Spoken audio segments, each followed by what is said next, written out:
Hello, and welcome to this special two-part edition of What the Hell Just Happened, the vlog that wants you to know that when the going gets tough, it's already too late to use tenderizer. I'm your host, Martin Ganapola. With all the slanted negative news coverage of Biden these days, we thought it might be informative to compare the first year of President Agent Orange with our current president. Let's begin. In 2017, after a grossly exaggerated inauguration followed by an authentically huge women's protest march, things started to unravel almost immediately. The first of 3 travel bans were put in place to keep brown people out from the Middle East unless they were from oil-rich countries. Then Acting Attorney General Yates was quickly fired, I guess, for being too law-abiding. Shortly after that, the Federalist Society picked Neil Gorsuch, the first of 3 nominees from this reactionary religious group that would be nominated for the Supreme Court.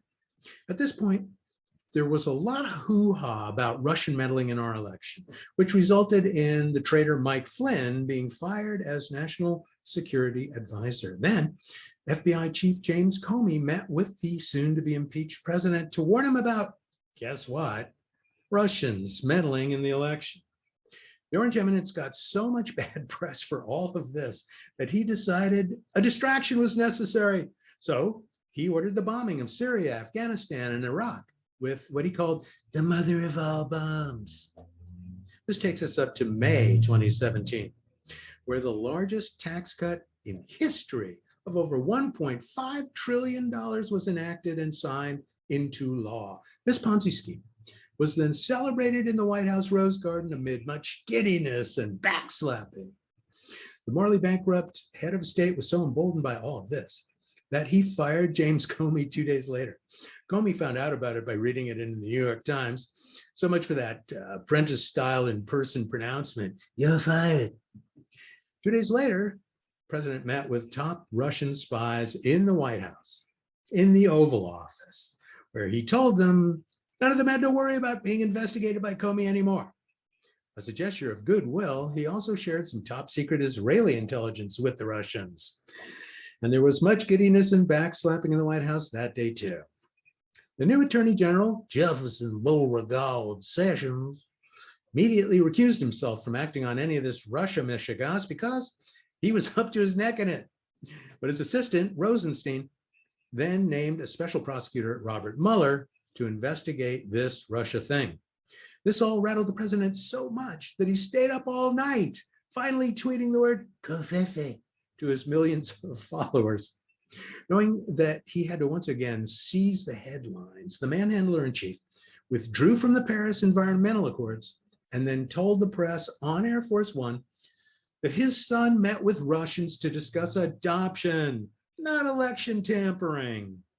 This brings us to July, where the White House hired Marine General John Kelly as chief of staff, and shortly thereafter failed to repeal and replace Obamacare, which was decided, as we all remember, by John McCain and his famous thumbs down vote to not repeal.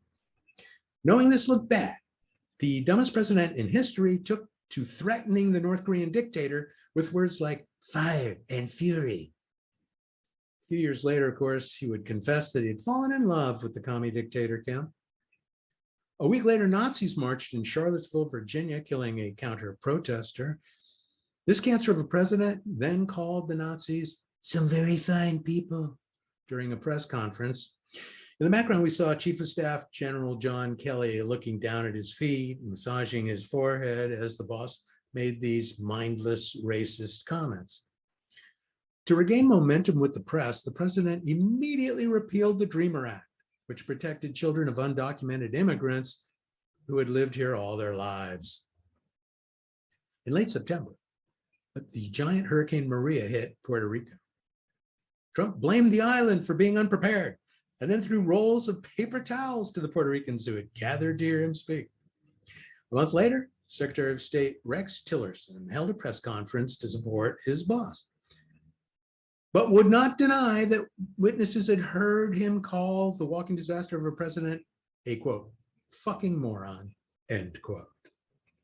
In November of that year, almost everybody who had previously been fired or quit earlier that year were indicted on various federal charges. Many of them would receive a pardon from the thief in chief, who was by then banned from Twitter for life. So that was 2017. All in all, a pretty good year if you were a grifter or a criminal. Now, for contrast, please check out part 2 of this edition, and we'll talk about Biden's first year. Thanks. We'll see you there.